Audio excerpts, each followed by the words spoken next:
কিন্তু খিজির আলাইহিস সালাম সাধারণ মানুষ নন, ভালো করে বুঝবেন। তাই খিজির আলাইহিস সালাম সেই বাচ্চাটাকে ভাই আবার মেরে ফেললেন, বাচ্চাটাকে খুন করে দিলেন। হে তরুণ যুবকেরা, মুসা নবী রাগী মানুষ, রেগে গেলেন, আর এতটুকু বাচ্চাকে আপনি মেরে ফেললেন, এটা কেমন করে?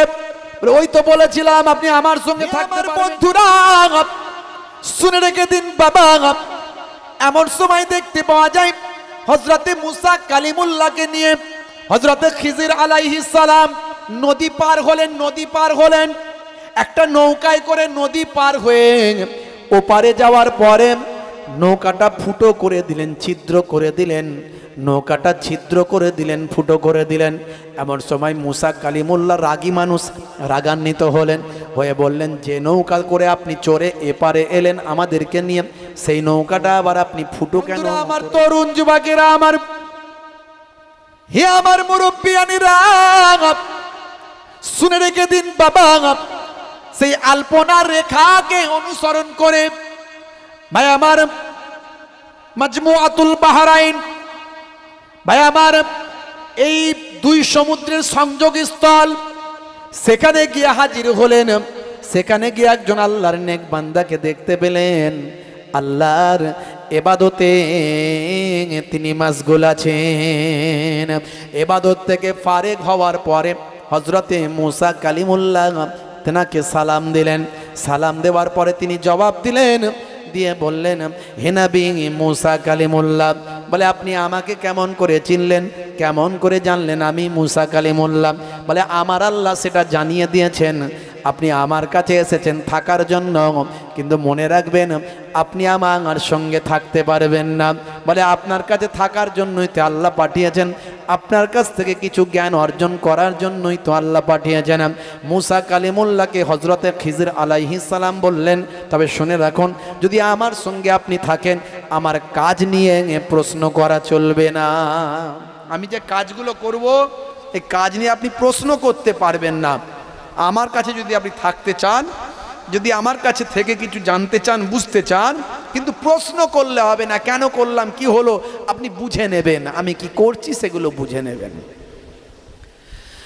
বন্ধুরা আমার, খুবই সংক্ষেপ করে বলি, লম্বা চওড়া নয়। হে আমার বন্ধুরা শুনে রেখে দিন বাবা, এমন সময় দেখতে পাওয়া যায় হযরতে মুসা কালিমুল্লাহকে নিয়ে হযরতে খিজির আলাইহিস সালাম নদী পার হলেন। নদী পার হলেন একটা নৌকায় করে, নদী পার হয়ে ওপারে যাওয়ার পরে নৌকাটা ফুটো করে দিলেন, ছিদ্র করে দিলেন, নৌকাটা ছিদ্র করে দিলেন, ফুটো করে দিলেন। এমন সময় মুসা কালিমুল্লাহ রাগী মানুষ, রাগান্বিত হলেন, হয়ে বললেন, যে নৌকা করে আপনি চড়ে এপারে এলেন আমাদেরকে নিয়ে, সেই নৌকাটা আবার আপনি ফুটো কেন করে দিলেন? এতে মানুষের ক্ষতি করে দিচ্ছেন কেন? বলে ওই তো বলেছিলাম আমার কাজগুলো দেখবেন, বুঝবেন, জানবেন, কিন্তু প্রশ্ন করা চলবে না। আপনি যদি প্রশ্ন করেন আমার সঙ্গে আপনাকে রাখবো না। মুসা কালিমুল্লাহ বললেন, ঠিক আছে ঠিক আছে, আমি আর কোনো প্রশ্ন করব না। আবার চলতে লাগলেন। বেশ কয়েকদিন যাবার পরে হঠাৎ দেখতে পাওয়া যায়, হে তরুণ যুবকেরা, হে আমার মুরব্বিয়ানিরা, শুনে রেখে দিন বাবা, একটা বাচ্চা ছেলে ভাই আমার, বাচ্চা ছেলে কোনো কারণবশত হযরতে খিজির আলাইহিস সালাম তাকে হত্যা করে দিলেন। এটা খিজির আলাইহিস সালামের জন্য স্পেশাল। যে বাচ্চাই হোক না কেন, আপনি আমি কাউকে তো মারতে পারি না, আঘাত করতে পারি না, বাচ্চা তো বাচ্চা। কিন্তু খিজির আলাইহিস সালাম সাধারণ মানুষ নন, ভালো করে বুঝবেন। তাই খিজির আলাইহিস সালাম সেই বাচ্চাটাকে ভাই আবার মেরে ফেললেন, বাচ্চাটাকে খুন করে দিলেন। হে তরুণ যুবকেরা, মুসা নবী রাগী মানুষ, রেগে গেলেন, আর এতটুকু বাচ্চাকে আপনি মেরে ফেললেন, এটা কেমন করে? ওই তো বলেছিলাম আপনি আমার সঙ্গে থাকতে পারবেন না, আমার সঙ্গে থাকতে পারবেন না, আমার কাজকর্ম আপনার পছন্দ হবে না, তাই বলেছিলাম আপনি চলে যান, আপনাকে আমার সঙ্গে রাখবো না। আমি বলেছিলাম আমার সঙ্গে থাকলে কোনো প্রশ্ন করতে পারবেন না, শুধু আমার কাজকর্মগুলোকে আপনি দেখবেন আর বুঝবেন। হযরতে মুসা কালিমুল্লাহ বললেন, না না ঠিক আছে, আল্লাহ যখন আপনার নাম করে পাঠিয়েছেন নিশ্চয় কিছু ব্যাপার আছে, তাই আল্লাহ যখন পাঠিয়েছেন আপনার কাজ পছন্দ না হলেও আমি আপনার কাছে থাকব। আবার বেশ কিছুদিন যাওয়ার পরে হে তরুণ যুবকেরা একটা বিরান বাড়িতে গেলেন, যে বাড়িটা ভেঙে ভেঙে ধ্বংস হয়ে গিয়েছিল, যে বাড়িটা ভেঙে পড়ে গিয়েছিল, এমন একটা বিরান বাড়ি যেখানে কেউ থাকে না, এই রকম বিরান বাড়িতে গেলেন। ভাই আমার সেই বিরান বাড়িতে গিয়ে দেওয়ালটা ভেঙে টুকরো হয়ে গেছে, ভেঙে ধস হয়ে নষ্ট হয়ে গেছে। ভাই আমার সঙ্গীদেরকে নিয়ে সেই দেওয়ালটা গাঁথতে শুরু করলেন। কেউ নাই, লোক নাই, জন নাই, বিরান জায়গা, বিরান বাড়ি, কেউ থাকে না। অথচ তিনি গিয়ে বললেন দেওয়ালটা গাঁথতে হবে, চলো গাঁথি। সবাই মিলে কাজ শুরু করে দেওয়ালটা গাঁথতে লাগলেন। হযরতে মুসা কালিমুল্লাহ বলেন আপনার কি কোনো কাজ নাই? এখানে কেউ থাকে না, কেউ রয় না, কেউ বাড়িতে থাকে না, এরকম একটা পড়া জায়গা, পড়া ভিটে আপনি দেওয়াল গাঁথা শুরু করলেন। ওই তো বলেছিলাম, আপনাকে বলেছিলাম না প্রশ্ন করবেন না। আপনি বড় ব্যস্ত মানুষ, বড় রাগীয় মানুষ, আমি বলেছিলাম আপনি আমার কাছে থাকতে পারবেন না। তবে আপনি আমাকে 3টে প্রশ্ন করেছেন, আমার 3টে কাজে দিই, আমি আপনাকে আর রাখবো না। তবে 3টে প্রশ্নের উত্তর আপনাকে দিয়ে দিই, আমার কাজের ব্যাখ্যাগুলো করে দিই। হে তরুণ যুবকেরা শুনে রেখে দিন বাবা, জেনে রেখে দিন বাবা, হযরতে খিজির আলাইহিস সালাম বললেন হে নবী মুসা কালিমুল্লাহ, আপনাকে আল্লাহ এত সম্মান দিয়েছেন, এত ইজ্জত করেছেন, আপনার সঙ্গে কথা বলেন, আপনাকে পয়গম্বর বানিয়েছেন, তারপরেও আল্লাহ আমার কাছে পাঠিয়েছেন, আপনার থেকে আমাকে আল্লাহ অনেক বেশি জ্ঞান দান করেছেন। সেই জন্যই তো আপনার মতো এত বড় যোগ্য নবীকে, যোগ্য পয়গম্বরকে আমি খিজির আলাইহিস সালামের কাছে পাঠিয়েছেন। শুনে রেখে দেন, আমাকে আল্লাহ যে জ্ঞানটা দিয়েছেন সে জ্ঞানটা তো আপনাকে আল্লাহ দেননি, তাই আপনাকে আমার কাছে আসতে হয়েছে। আমি আপনাকে আর আমার কাছে রাখবো না, আমার কাজকর্ম আপনাকে পছন্দ হবে না। তবে যে 3টে ঘটনার প্রশ্ন আপনি করেছেন তার উত্তরগুলো আমি দিয়ে দিই। প্রথমে এই যে নৌকাটা পার হয়েছিলাম, পার হওয়ার পরে নৌকাটা ফুটো করে দিয়েছিলাম, ছিদ্র করে দিয়েছিলাম, মনে রাখবেন বাবা ওই নৌকার মালিক হলো গরিব মানুষ। হে তরুণ যুবকেরা, এই নৌকার মালিক হলো গরিব মানুষ। এরপরই ডাকাত দল সেখানে এসেছিল, আপনি জানেন না ওখানে ডাকাত দল এসেছিল।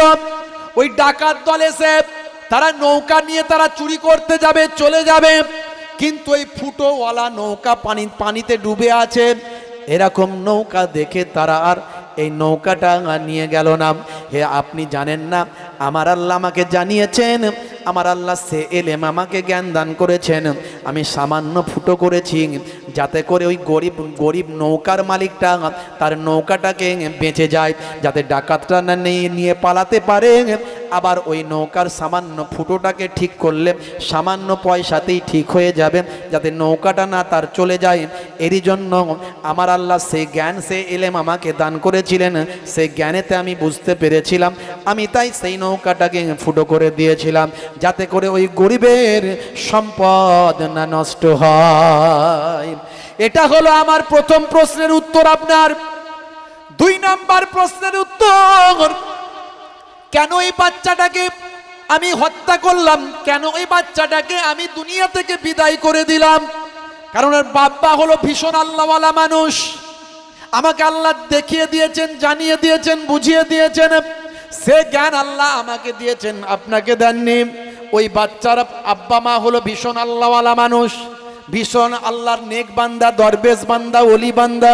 কিন্তু এই বাচ্চাটা ভবিষ্যতে একজন ফেরাউন, নমরুদ, দাজ্জাল। ভাই আমার ফেরাউন, নমরুদ বড় বড় জালেমরা যেমন পৃথিবীতে রাজত্ব করেছেন, ওই বাচ্চারা ভবিষ্যতের একজন জালেম হয়ে যাবে। যদি জালেম হওয়ার আগেই তাকে দুনিয়া থেকে বিদায় না করি, তাহলে অনেক মানুষের উপর জুলুম করবে, তার বাপ মায়ের উপরেও জুলুম করবে। তাই ওই জালেমকে আগে পরবর্তীকালে অনেক মানুষকে সে হত্যা করে ফেলবে, অনেক মানুষকে সে শহীদ করে ফেলবে, তার আগেই তাকে আমি দুনিয়া থেকে বিদায় করে দিলাম। হে তরুণ যুবকেরা, হযরতে খিজির আলাইহিস সালাম সেই সময় বলেছিলেন, ও হযরতে মুসা কালিমুল্লাহ শুনে রেখে দিন, জেনে রেখে দিন। 3 নাম্বার আপনার প্রশ্ন ছিল, একটা বিরান ভিটে যেখানে কেউ বাস করে না, আমি সেই পড়া ভিটেতে কেন গিয়ে দেওয়ালটা তুললাম? আমার আল্লাহ আমাকে জানিয়েছেন, বুঝিয়েছেন, সে এলেম, সে জ্ঞান দান করেছেন। আমি জানতে পারলাম ওই বিরান ভিটের দেওয়ালের তলায় ভাই আমার তার পূর্বপুরুষের রেখে যাওয়া, ভাই আমার পূর্বপুরুষের রেখে যাওয়া খাজানা সম্পদ আছে। এই সম্পদ যদি ভেঙে গিয়ে আস্তে আস্তে বেরিয়ে যায়, মানুষ সেটা পেয়ে যাবে, তারা নিয়ে নেবে। ওই বিরান ভূমিতে যে পূর্বপুরুষের খাজানা আছে, তাদের 2 জন এতিম সন্তান পৃথিবীর জমিনে আছে। হে তরুণ যুবকেরা, হে আমার বন্ধুরা, 2 গরিব বাচ্চা আছে। ওই পরিবারের সন্তানগুলো হলো গরিব ভাই আমার, তাদের অসহায়। এরকম অসহায় 2 বাচ্চার ওটা বিরান ভূমিটা তাদেরই, তাদের পূর্বপুরুষের রেখে যাওয়া খাজানা ভাই আমার ওই দেওয়ালের তলায় আছে। পরবর্তীকালে 2 বাচ্চা, ওই বাচ্চা 2 বড় হবে, এই ভূমিতে ফিরে আসবে, এই জায়গায় ফিরে আসবে। আমার আল্লাহর কুদরতি ক্ষমতায় এই বিরান ভূমি থেকেই তাদের পূর্বপুরুষের রেখে যাওয়া খাজানা আমার আল্লাহ তাদের কাছে ফিরিয়ে দেবেন। এরই জন্য আমি ওই বিরান ভূমির ভিতরে খাজানাটা যাতে বেঁচে থাকে, বাঁচিয়ে দেওয়ার জন্য আমি দেওয়ালটা তার উপর তুলে দিলাম। হে তরুণ যুবকেরা, আমার আল্লাহ মুসা নবীকে বুঝিয়ে দিলেন যে এই দুনিয়ার জমিনে কখনো কোনোদিন বলা চলবে না যে আমি সবচেয়ে জ্ঞানী মানুষ, অর্থাৎ কখনো তাকাব্বর, সামান্য তাকাব্বর আল্লাহর দরবারে বরদাস্ত নয়। মুসা নবী যদিও তাকাব্বর করেননি, তিনি নবী ছিলেন, নবী হিসাবে তিনি বলেছিলেন আমি যেহেতু নবী, আমার থেকে বড় জ্ঞানী আর কে হতে পারে, এটুকু আল্লাহ পছন্দ করেনি। তাহলে আমরা যদি তাকাব্বরি করি, অহংকার করি, তাহলে কি হবে ভাবুন একটু। নামাজ পড়ছি, ভাবছেন নামাজ কবুল হচ্ছে কিনা কে জানে? আল্লাহ জানে। তাহলে আমি আপনি অহংকার করি, তাকাব্বরি করি, আমি অমুক, আমি তমুক, আমি এত বড় হুজুর, এত বড় পীর সাহেব, এত বড় মুফতি সাহেব, এত বড় মাওলানা সাহেব, এত বড় ডাক্তার, এত বড় ইঞ্জিনিয়ার, এত বড় আমি ব্যবসায়ী, এত বড় পয়সাওয়ালা, ক্ষমতাশালী। আমার আল্লাহ আপনার আমার ইবাদতগুলো সব বরবাদ করে দেবেন। আমাকে আপনাকে সমাজের বুকে নিকৃষ্ট মানুষে পরিণত করে দিতে পারেন যদি আমরা নিজেদের আমিত্বকে মিটিয়ে দিই। আল্লাহওয়ালা হয়ে যাব। আমার আপনার সম্মানকে আল্লাহ আকাশের উপরে তুলে দেবেন, ফারিস্তাদের ঊর্ধ্বে সম্মান দান করে দেবেন। বন্ধুরা আমার, তরুণ যুবকেরা আমার, মনের রোগ সারান। মনের রোগ যদি না সারাতে পারেন তাহলে ধ্বংস অনিবার্য হবে। হে তরুণ যুবকেরা, হে আমার বন্ধুরা, শুনে রেখে দিন বাবা, জেনে রেখে দিন বাবা। হযরতে মুসা কালিমুল্লাহ সঙ্গী যাকে নিলেন, কেউ বলেন তিনিও কিন্তু পয়গম্বর ছিলেন। মুসা কালিমুল্লাহকে হেল্প করার জন্য তিনিও নবী ছিলেন। হে তরুণ যুবকেরা, মুসা নবীর জামানায় কয়েকজন হেল্পার এসেছিলেন মুসা নবীকে সাহায্য করার জন্য, তাদেরকেও আল্লাহ নবুয়ত দিয়েছিলেন। যেমন হযরতে হারুন আলাইহিস সালাম, নাম শুনেছেন না শোনেননি? শুনেছেন তো বন্ধুরা আমার। হে আমার মুরব্বিয়ানিরা, হে জওয়ান যুবকেরা, হযরতে মুসা কালিমুল্লাহ সঙ্গী যাকে নিলেন তার নাম হলো ইউসা বিন নুন। ইউসা বিন নুনকে সঙ্গে নিলেন। আমার আল্লাহ যেমন বলেছিলেন তেমন ভাবে একটা ভাজা মাছ নিলেন ব্যাগের ভিতর। চলতে লাগলেন, নদীর পাড় ধরে ধরে হাঁটতে লাগলেন। বহুদূর যাবার পরে বাবা এমন সময় দেখতে পাওয়া যায় বড্ড ক্লান্ত হয়ে গেলেন, এবার একটু বিশ্রামের প্রয়োজন। একটু হেলান দিয়ে ঠেক দিয়ে একটু তিনি বিশ্রাম নিচ্ছেন। ভাই আমার, দুজনেই যখন ঘুমিয়ে গেছেন, চোখটা যখন লেগে গেছে, আমার আল্লাহর কুদরতি ক্ষমতায় ওই মাছকে আল্লাহ জিন্দা করে দিলেন। ওই মাছ জিন্দা জীবিত হয়ে, সামনে ছিল নদী, নদীর ওপরে আমার একটা আল্লাহ একটা বাবা তরল, একটা বাবা আবরণ দান করে দিলেন। আবরণ যাতে করে মাছটা গেলে একটা রেখা তৈরি হয়, একটা আলপনা তৈরি হয়ে যায়। আল্লাহর কুদরতি ক্ষমতা হয়, ওই মাছ নদীর উপর দিয়ে চলতে লাগলো। ভাই আমার, একটা আলপনা এঁকে দিয়ে চলতে লাগলো। কিছু সময় পর ঘুমটা ভেঙে গেল। দেখেন সত্যি তো আল্লাহর নির্দেশ মিলে যাচ্ছে। আমাদের ঘুম পেয়ে গিয়েছিল, আমাদের মাছ কিন্তু আমাদের সঙ্গে নাই, মাছ বেরিয়ে গেছে।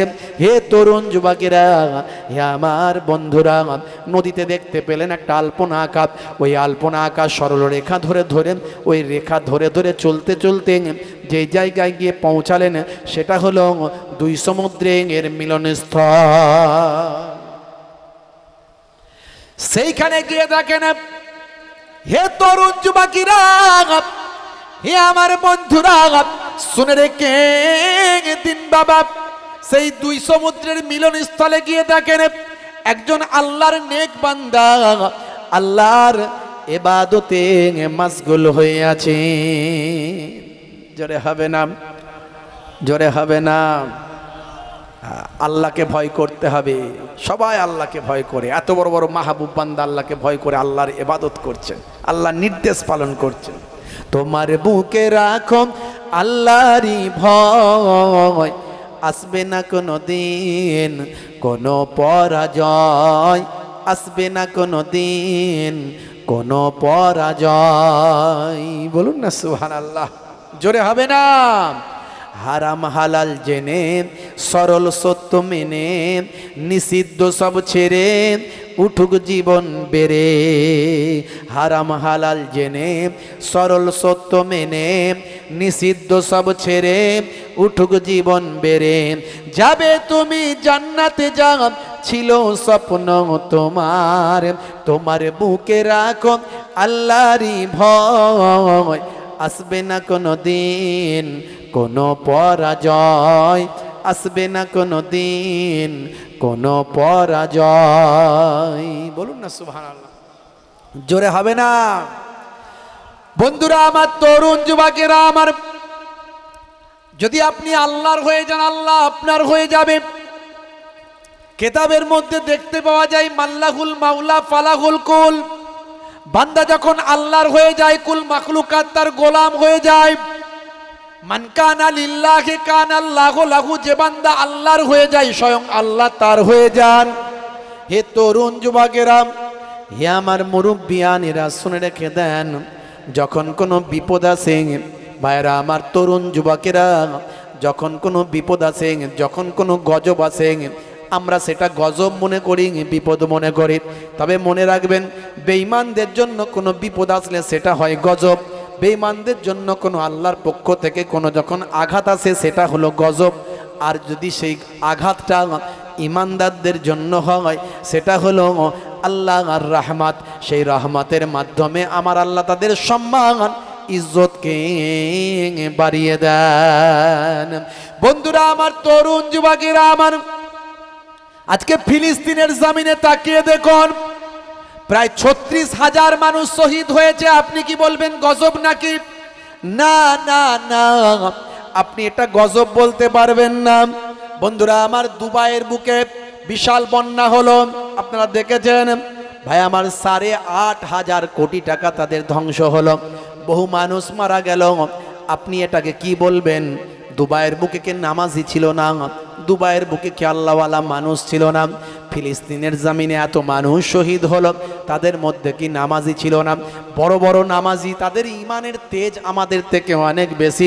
তারা বাইতুল মুকাদ্দাসের জন্য লড়াই করে যাচ্ছে, কিন্তু তারা যে শহীদ হচ্ছে, হে তরুণ যুবকেরা, সাহাবাদের থেকে ভালো মানুষ এই পৃথিবীর জমিনে বা আমার নবীরা ছাড়া, রাসূলরা ছাড়া সাহাবাদের থেকে ভালো মানুষ কি আর কেউ হতে পারে? না না, কত সাহাবী কত নির্মমভাবে শহীদ হয়েছিলেন, কথা ঠিক না ভুল? হযরতে আব্বাস রাদিয়াল্লাহু তাআলা আনহু, আল্লাহর নবীর সাহাবী, হযরতে ভাই আমার, তারা শহীদ হয়েছিলেন। হযরতে আলী মুর্তজা কারামাল্লাহু ওয়াজহুহু, তিনিও শহীদ হয়েছিলেন। হযরতে ওমর ফারুক রাদিয়াল্লাহু তাআলা আনহু, তিনিও শহীদ হয়েছিলেন, কথা ঠিক না ভুল? হযরতে হামজা রাদিয়াল্লাহু তাআলা আনহুর কলিজাখানাকে বের করে নিয়ে চিবিয়েছিল হিন্দা, কত মর্মান্তিক ভাবে তাকে শহীদ করা হয়েছিল।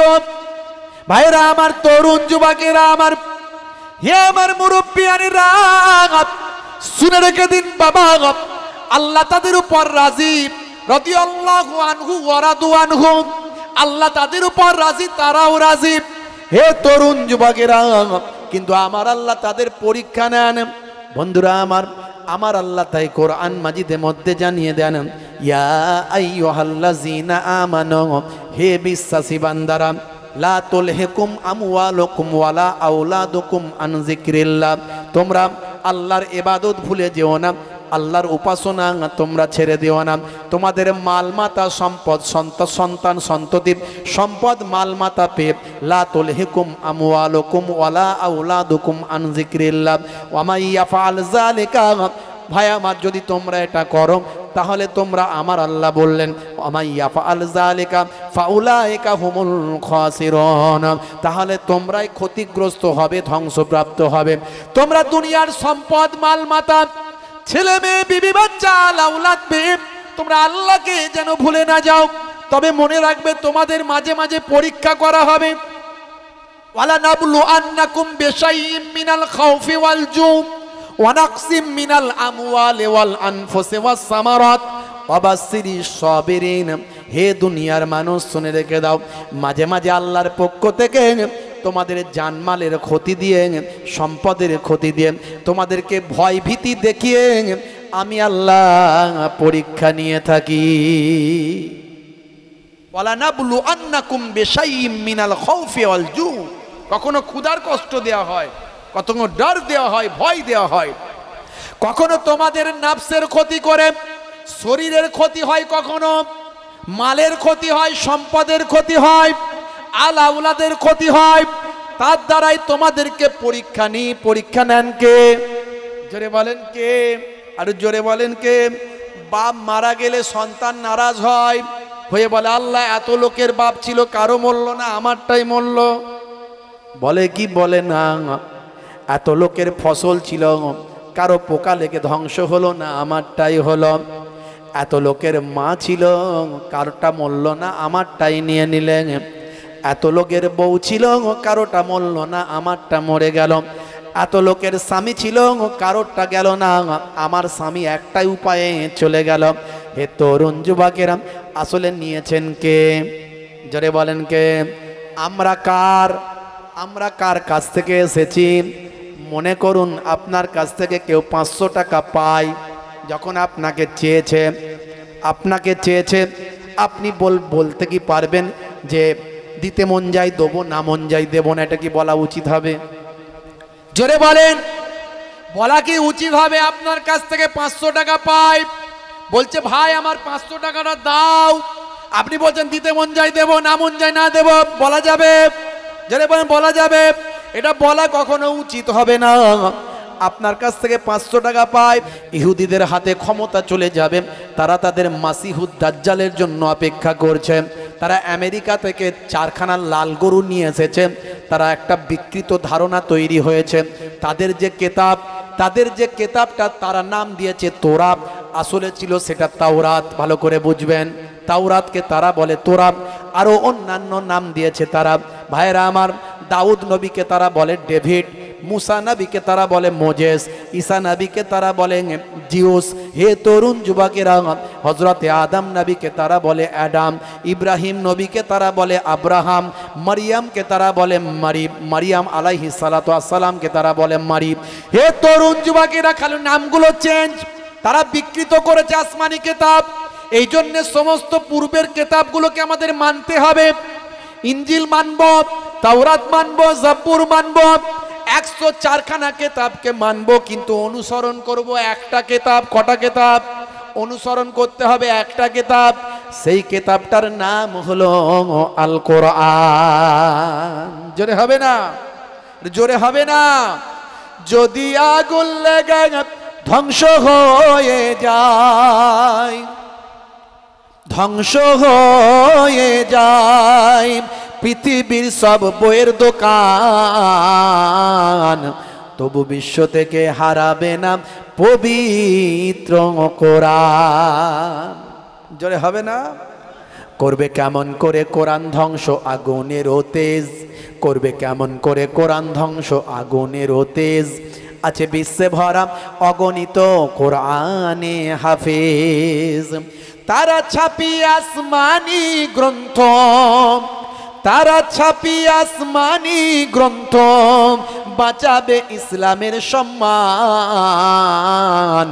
তবু বিশ্ব থেকে হারাবে না পবিত্র কোরআন। বন্ধুরা আমার, তরুণ যুবকেরা আমার, ইহুদিরা সারা বিশ্বকে কন্ট্রোল করতে চায়, হয় প্রচ্ছন্নভাবে, অপ্রকাশ্যভাবে, না হলে প্রকাশ্যভাবে। ভালো করে দেখুন, সারা বিশ্বকে কিন্তু তারা ইকোনমিক্যালি, ভাই আমার, তারা কিন্তু কন্ট্রোল করছে। সামান্য একটা বাড়িতে আপনি কোল্ড ড্রিঙ্কস খাবেন, সেটাও কিন্তু ভাই আমার সেখান থেকে একটা পয়সা কিন্তু ইহুদিদের অ্যাকাউন্টে যাচ্ছে, ইসরায়েলের অ্যাকাউন্টে যাচ্ছে। সামান্য বাড়িতে আপনি ভাই আমার বাড়ির বাথরুমের আপনি যে সমস্ত মালপত্রগুলো কেনেন, সাবান কেনেন, শ্যাম্পু কেনেন, তারও একটা পার্সেন্টেজ কিন্তু তারা কন্ট্রোল করছে। হে তরুণ যুবকেরা, ইকোনমিক্যালি, অর্থনৈতিকভাবে সারা বিশ্বকে তারা কন্ট্রোল করে ফেলেছে এই অল্প কিছু বছরের মধ্যে। বন্ধুরা আমার, তরুণ যুবকেরা এবার তারা চায় সারা বিশ্বকে ভাই আমার প্রত্যক্ষভাবে তাদের উপর রাজত্ব করতে, সারা বিশ্বকে প্রত্যক্ষভাবে কন্ট্রোল করতে তারা চায়। এরই জন্য তারা মাসিহুদ দাজ্জালের জন্য অপেক্ষা করছে। আর মাসিহুদ দাজ্জাল তারা আসবে বলে মনে করে। তাদের এই তোরার মধ্যে বিকৃত করা হয়েছে, লাল গরুর কথা বলা হয়েছে, যে লাল গরুর কথা আমার আল্লাহ কোরআনেও জানিয়েছেন। মনে রাখবেন যে গরুর সম্পর্কের যে বিবৃতি আছে তারা সেটা বিকৃত করে ফেলেছেন। তারা বলেন লাল গরু যদি জবা করা হয় তারপরেই নাকি তাদের মাসি আসবেন। তাদের মাসি হলেন মাসিহুদ দাজ্জাল। বলা হয় যে দাজ্জালের সঙ্গে ভাই আমার ইসরায়েলের প্রথম সারির পত্রিকায় নিউজ হয়েছে, তাদের ধর্মযাজকের সঙ্গে নাকি দাজ্জালের কথাও পর্যন্ত হয়ে গেছে। সে এখন দাজ্জাল ছাড়া পায়নি, ছাড়া পাবে।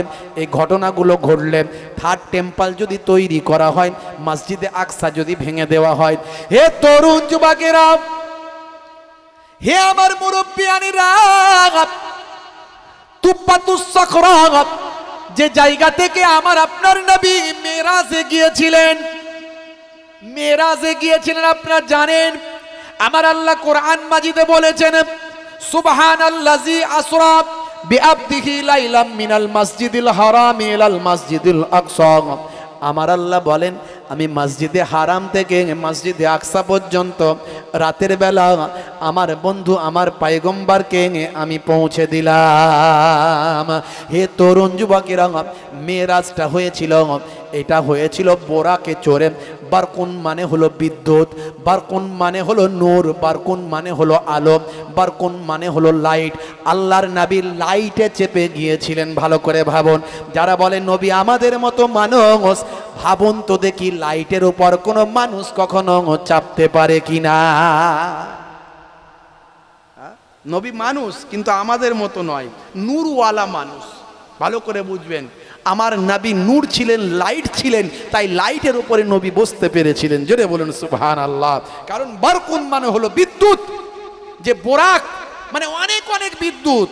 এই বোরাকটা হলো বহু বচন, বুঝতে পারছেন, মানে অনেক অনেক বিদ্যুৎ। তাই যতদূর পর্যন্ত চোখ যায় বোরাকের এক কদম হয়। জোরে বলুন সুবহানাল্লাহ। যতদূর পর্যন্ত চোখ যায় বোরাকের এক কদম, সেটা বুঝতে পারছেন ভাইরা আমার। তাহলে সেই বোরাক মানে হলো বিদ্যুৎ, অনেক বিদ্যুৎ, অনেক লাইট। লাইটের উপরে কোনো মানুষ বসতে পারবে? পারবে? যারা বলে নবী আমাদের মতো মানুষ, কত বড় মূর্খের স্বর্গে বাস করি বলুন তো। আমাদের মতো মানুষ নয়, মানুষ কিন্তু আমাদের মতো নয়। কারণ নবী মেরাজে গিয়েছিলেন, বোরাকে চড়েছিলেন। রাসূল যখন হাঁটতেন মাথার উপরে এক টুকরো মেঘ ছায়া করত, রাসূলের ঘামটা মুশকে আম্বারের খুশবু হয়ে যেত। এই যে সব এখন বেরিয়েছে না, আগে রাজমিস্ত্রির কাজ করতো, এখন শায়েখ হয়ে গেছে। এসব নবীর রাসূলের মর্যাদা এরা কি বোঝে? কথা ঠিক না ভুল? আগে মোবাইল রিপেয়ারিং এর কাজ করতো, এখন বড় শায়েখ হয়ে গেছে, খালি ফতোয়াবাজি করছে। এরা রাসূল আমাদের মতো মানুষ, নবী নাকি মরে শেষ। বলুন না নাউজুবিল্লাহ। ঈমান চলে যাবে, বরবাদ হয়ে যাবে। নবী আমার বোরাকে চড়ে গিয়েছিলেন। এই প্রমাণ কি? বানানো গল্প বলছি না, আল্লাহর কোরআন খুলুন। আল্লাহর কোরআন বলছে, আমি আমার নবীকে সুবহানাল্লাযী আসরা বিআবদিহি লাইলাম মিনাল মাসজিদিল হারাম ইলাল মসজিদুল আকসা, আমি আল্লাহ মসজিদে হারাম থেকে মসজিদে আকসা পর্যন্ত রাতের বেলা আমার পয়গম্বর, আমার নবীকে, আমার বন্ধুকে আমি আল্লাহ শায়ের করালাম। জোরে বলুন সুবহানাল্লাহ। তুব্বাতুস সখরা, সেখানে একটা পাথর আছে যেখানে পা দিয়ে আমার নবী, আমার রাসূল কুদরতি ক্ষমতায় বোরাকে চড়ে ঊর্ধ্বগমন করেছিলেন। হে তরুণ যুবকেরা, সেই তুব্বাতুস সখরাকে তারা ভেঙে দিতে চায়। কারা ভাঙতে চায়? এই ইসরায়েলিরা, এই ইহুদিরা। সেখানে ভেঙে দিয়ে তারা একটা থার্ড টেম্পল তৈরি করবেন। এই থার্ড টেম্পলটা তখনই তৈরি হবে যখন লাল গরু তারা পেয়ে যাবেন। যে লাল গরু তাদের তোরার মধ্যে আছে, তারা বিকৃত করেছে। আগেই বলেছি তাওরাতে এটা নাই, তাওরাতে অন্য কথা, সেটাকে বিকৃত করে তারা বলেছেন মাসিহুদ দাজ্জাল তখনই আসবে যখন লাল গরু তারা নাকি বলি দেবে, লাল গরু নাকি জবা করবে, জবা করে সেটাকে আগুনে ভস্ম করে দেওয়া হবে, আগুনে জ্বালিয়ে দেওয়া হবে, ভস্ম করে দেওয়া হবে। হে তরুণ যুবকেরা, তারপরে থার্ড টেম্পল তৈরি করবেন। থার্ড টেম্পল তৈরি করার পরেই নাকি তাদের মাসিহুদ দাজ্জাল আসবে। মাসিহুদ দাজ্জাল, বন্ধুরা আমার, সেই দাজ্জালের কথা আমরা পড়েছি। দাজ্জাল আসবে, পরীক্ষা করবে, ঈমানদারদেরকে বলবে আমার ভক্ত হও, আমাকে আল্লাহ বলে মানো। তার একটা চোখ অন্ধ হবে, একটা চোখ কানা হবে, আর কপালে লেখা হবে কাপ আলিফ ফারা, কাপ আলিফ ফেরে কাফের। পরিষ্কার যারা ঈমানদার, পড়াশোনা জানুক বা না জানুক, তারা জানতে পারবে এই হলো সেই দাজ্জাল যার কথা আল্লাহর নবী হাদিস পাকের মধ্যে বলেছেন। দাজ্জাল কিন্তু একটা কাজ একবার করে দেবে, আকাশ থেকে বলবে পানি হও, পানি হয়ে যাবে, দ্বিতীয়বার আর পারবে না। মাটি থেকে বলবে জমিন থেকে গাছ বেরিয়ে ফল হয়ে খাইয়ে দাও, খাইয়ে দেবে, ফল তৈরি হয়ে যাবে, দ্বিতীয়বার কিন্তু পারবে না। যদি দাজ্জালকে বাবা ভাই আমার কেউ না মানে, তাকে হত্যা করবে, হত্যা করে তার জাহান্নামে দেবে, তার জাহান্নামটা আল্লাহর কুদরতি জান্নাত হয়ে যাবে। বন্ধুরা আমার, তরুণ যুবকেরা আমার, দাজ্জাল আসার পরে 40 দিন সে রাজত্ব করবে, সারা বিশ্বে রাজত্ব করবে। তার একটা দিন হবে, একটা দিন হবে ভাইরা আমার। হে তরুণ যুবকেরা, হে আমার মুরব্বিয়ানেরা, শুনে রেখে দিন বাবা, জেনে রেখে দেন, একটা দিন হবে 1000 বছরের দিন ভাই আমার সমান। হে তরুণ যুবকেরা, মানে একটা দিন হবে অনেকগুলো দিনের সমান, বিরাট বড় দিন হবে তার এক প্রথম দিন। তারপরের দিন থেকে কমতে শুরু করবে, এইভাবে 40টা দিন মানে অনেক দিন রাজত্ব করবে বাবা। তারপরেই আমার আল্লাহ ইমাম মাহদিকে পাঠিয়ে দেবে। এখন দেখেন না, ঘন ঘন মোবাইল করলে ইমাম মাহাদি পাওয়া যায়, বলে ইমাম মাহাদি এসে গেছে। মুর্শিদাবাদের দিকেও নাকি ইমাম মাহাদি বেরিয়েছিল কিছুদিন আগে, বলছে আমি ইমাম মাহাদি। বুঝতে পারছেন? হ্যাঁ, পাকিস্তানে তো এমন ইমাম মাহাদি বেরিয়েছে, বেরিয়ে বিরাট বিরাট সে ফতোয়া দিচ্ছে, বলছে ভবিষ্যৎবাণী করে দিচ্ছে এখন থেকে। না আছে দাড়ি, না আছে মোচ, পুরো একদম ক্লিন শেপ, মানে একদম চকচকে ঝকঝকে, মাথার চুলগুলো কিছু কমে গেছে, টাক মতো হয়ে গেছে, প্যান্ট শার্ট পরা, সে নাকি ইমাম মাহাদি হয়ে গেছে। বুঝতে পারছেন? হ্যাঁ, ইমাম মাহাদি বেরিয়েছে। এসব ভাণ্ড, এসব ভাঁওতা, এসব 2 নম্বরই জালি। মনে রাখবেন, ইমাম মাহাদি তিনি কখনো নিজের কথা পরিচয় দেবেন না যে আমি ইমাম মাহাদি। ইমাম মাহাদিকে মানুষ চিনতে পারবে যখন কাবা ঘরটা তিনি তওয়াফ করবেন, তার কালচার, তার ব্যবহার, তার ইবাদত, তার চেহারাখানা দেখে মানুষ বুঝতে পারবেন, রাসূলের হাদিসের সঙ্গে মিলে যায়, ইনিই হলেন সেই ইমাম মাহাদি। জোরে বলুন সুবহান। আল্লাহর নবী বলেন ইমাম মাহাদি আসবে, সেই ইমাম মাহাদি হবে ফাতেমার বংশধরদের মধ্যে থেকে। জোরে বলুন সুবহানাল্লাহ। ইমাম মাহাদির নামটা হবে আমার নামে নাম, ইমাম মাহাদি হবে তার লাকাব। তাকে লোকে ইমাম মাহাদি বলে ডাকবে, এটা লাকাব, কিন্তু আসল নামটা হবে আমার নামে নাম। ইমাম মাহাদির আব্বার নামটাও হবে আমার আব্বার নামে নাম। বুঝতে পারছেন? ইমাম মাহাদির মায়ের নামটা হবে আমার মায়ের নামে নাম। অর্থাৎ ইমাম মাহাদি আমার খানদানের মধ্যে থেকে আসবে। বুঝতে পারছেন? অনেক ঘটনা, আমি বেসব কথায় যাচ্ছি না। আসল কথা হলো যেটা বলতে চাইছিলাম, একটা মালহামার দিকে যাচ্ছে। এই মালহামা যদি হয়ে যায়, মানে বিশ্বযুদ্ধ, যদি তৃতীয় বিশ্বযুদ্ধ লেগে যায়, এই তৃতীয় বিশ্বযুদ্ধে 50%-এরও বেশি মানুষ মারা যাবে, সমস্ত দেশ একটা একটা করে ইনভলভ হয়ে যাবে, আর সমস্ত ম্যাক্সিমাম দেশের কাছে পরমাণু অস্ত্র আছে। পরমাণু বোমা যখন চালিয়ে দেবে, কি হিরোশিমা নাগাসাকিতে ভাই আমার যে ঘটনা ঘটেছিল, পরমাণু বোমা পড়েছিল, তার থেকে আরো ভয়ঙ্কর যুদ্ধ হবে। সেখানে যে ক্ষতি হয়েছিল তার থেকে আরো ভয়ঙ্কর ক্ষতি হবে। ভাইরা আমার, আজও হিরোশিমা নাগাসাকির আকাশ দূষিত হয়ে গেছে। মানুষ জন্ম হলে এখনো বিকলাঙ্গ তৈরি হয়। ভাইরা আমার, সারা পৃথিবী অন্ধকার হয়ে যাবে। কিছুদিনের জন্য সূর্যের আলো পৃথিবীর মাটিতে আসবে না। যদি পরমাণু যুদ্ধ শুরু হয়ে যায়, সারা বাতাসটা, বায়ুটা বিষাক্ত হয়ে যাবে। এই বিষাক্ত বায়ু শ্বাস প্রশ্বাস নিয়ে মানুষ মারা যাবে, কিংবা বিকলাঙ্গ হবে, কিংবা তারা ধ্বংসপ্রাপ্ত হবে। এইভাবে সারা পৃথিবীর কিছু কম বেশি 50%-এরও বেশি মানুষ মারা যাবে। এই বিরাট মালহামা হবে। হাদিস থেকে প্রমাণ, মালহামা হওয়ার পরে তারপরে তাদের মাসিহুদ দাজ্জাল আসবে। তারা মাসিহুদ দাজ্জালের জন্য অপেক্ষা করছে। এমনকি তারা লাল গরু পেয়ে গেছে বলে কিছুদিন আগে মিডিয়ায় নিউজ হয়েছে। লাল গরু তারা পেয়ে গেছে, শুধু পরীক্ষা নিরীক্ষা চলছে যে এটাই সেই লাল গরু নাকি, এটাকেই জবা করা হবে নাকি। আর আপনারা জানেন বাইতুল মুকাদ্দাস এখন ইহুদিদের কন্ট্রোলে আছে। যে কোনো সময় বাইতুল মুকাদ্দাসের মসজিদ তারা ভাঙতে পারে, যে কোনো সময় তুব্বাতুস সাখরা তারা ভেঙে দিতে পারে, ভেঙে দিয়ে তারা থার্ড টেম্পল তৈরি করতে পারে। অর্থাৎ মাসিহুদ দাজ্জাল আসবে, আসার পরে ইমাম মাহদি আসবে, তারপরে ইমাম মাহদিকে সাহায্য করার জন্য হযরতে ঈসা রূহুল্লাহ চৌথা আসমান থেকে নেমে আসবে। জোরে হবে না? এই মাসিহুদ দাজ্জালকে ধ্বংস করবে একমাত্র ঈসা রূহুল্লাহ হুজুর। ঈসা নবী আসবেন, আমার আপনার নবীর উম্মত হয়ে আসবেন। যখন আমার আপনার নবীর শান মান ইজ্জতটা ঈসা নবী শুনেছিলেন, তখন কি বলেছিলেন? হায় হায় হায়, ইয়া লাইতানি কুনতু মিন উম্মতে মুহাম্মাদিন, যদি আমি উম্মতে মুহাম্মাদি হয়ে যেতাম। আল্লাহ কবুল করে নিয়েছিলেন দোয়া। জোরে হবে না? রাসূলের রাউজা মোবারকের পাশে একটা জায়গা ফাঁকা আছে, যারা হজে গেছেন দেখে আসবেন, জায়গা ফাঁকা রাখা আছে একেবারে পর পর। আল্লাহ আমাকে নিয়ে গেছেন, আমি দেখে এসেছি। বড় ছিদ্রটা যেটা দেখবেন, তার ওপরই দয়ার নবীর নামটা লেখা আছে, রাহমাতুল্লিল আলামিনের নামটা লেখা আছে। বড় ছিদ্রটা, তার পাশে ছোট দুটো ছিদ্র আছে। একটা হলো হজরতে আবু বকর সিদ্দিক রাদিয়াল্লাহু তাআলা আনহু, আর একটা হলো হজরতে ওমর ফারুক রাদিয়াল্লাহু তাআলা আনহু। আর একটা জায়গা ফাঁকা আছে। আখেরি জামানায় ঈসা নবী আসবেন দয়ার নবীর উম্মত হয়ে। তিনি যখন ইন্তেকাল করবেন, তার রাউজাটা রাসূলের রাউজার পাশে হবে। বন্ধুরা আমার, তরুণ যুবকেরা আমার, হে আমার মুরব্বিয়ানেরা, তাহলে আপনাকে আমাকে ভালো করে ভাবতে হবে। এই যে আমরা ক্ষতিগ্রস্ত হচ্ছি না। সারা বিশ্বে দেখুন সবচেয়ে বেশি বিপদে আছে মুসলমান।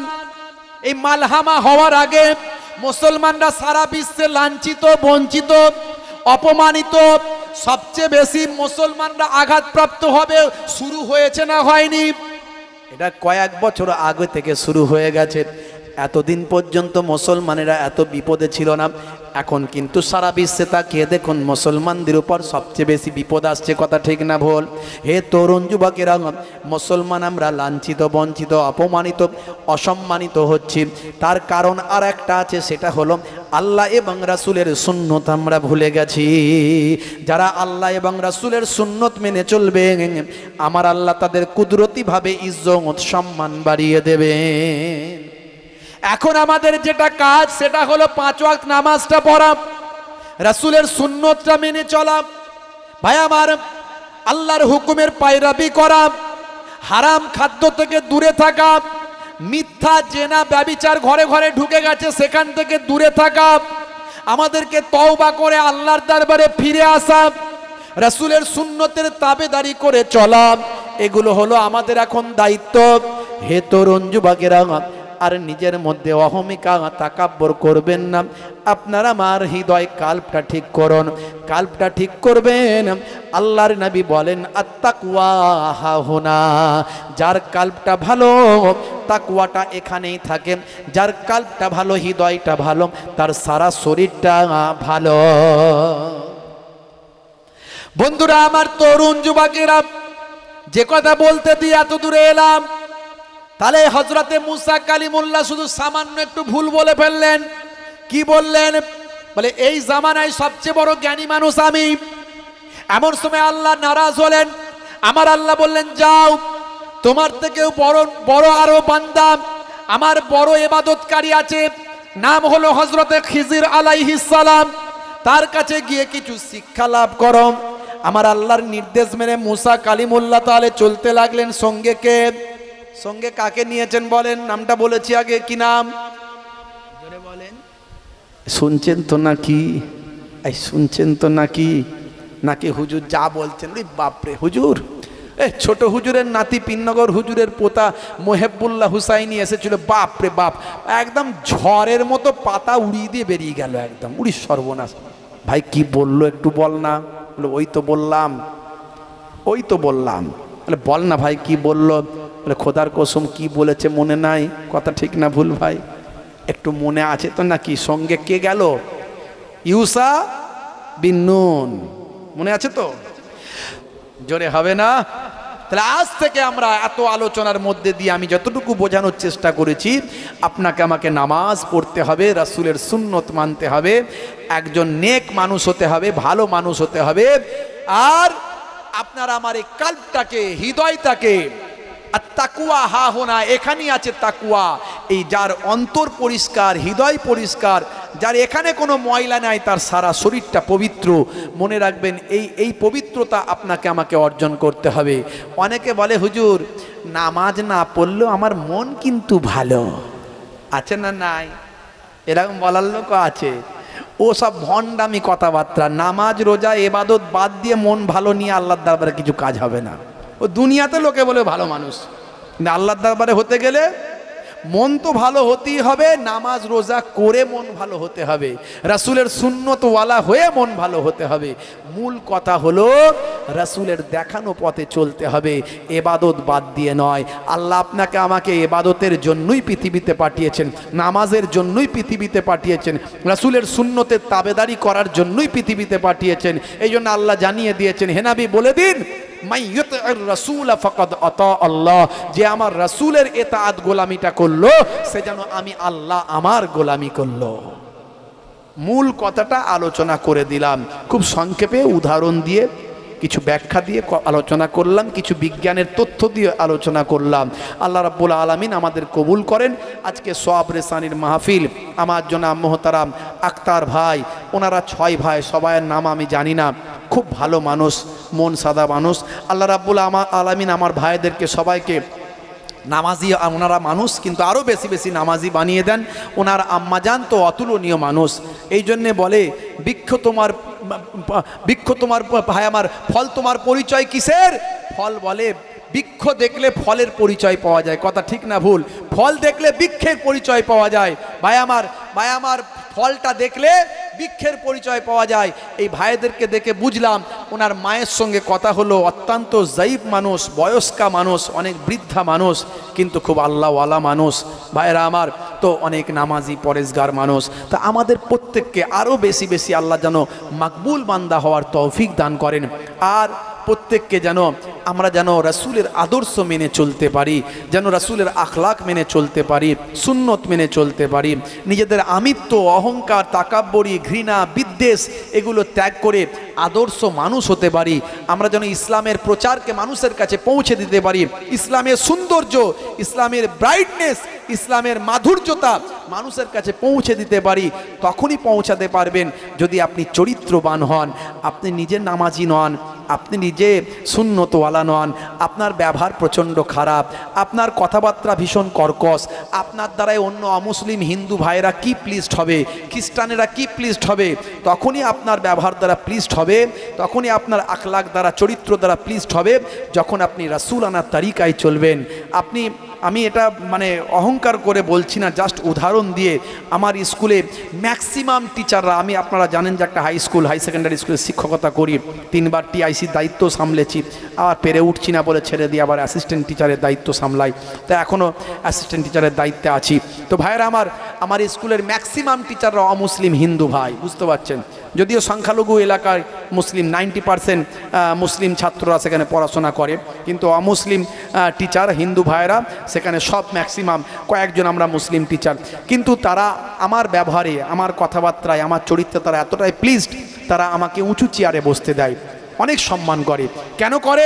সেটা আমার যোগ্যতা নয়, আমি চেষ্টা করি আমার দয়ার নবীর অনুসরণ করতে, রাসূলের সুন্নত তারিকা মেনে চলতে, আখলাকুন নবাবী দেখাতে, আর আল্লাহর নির্দেশনা মেনে চলতে।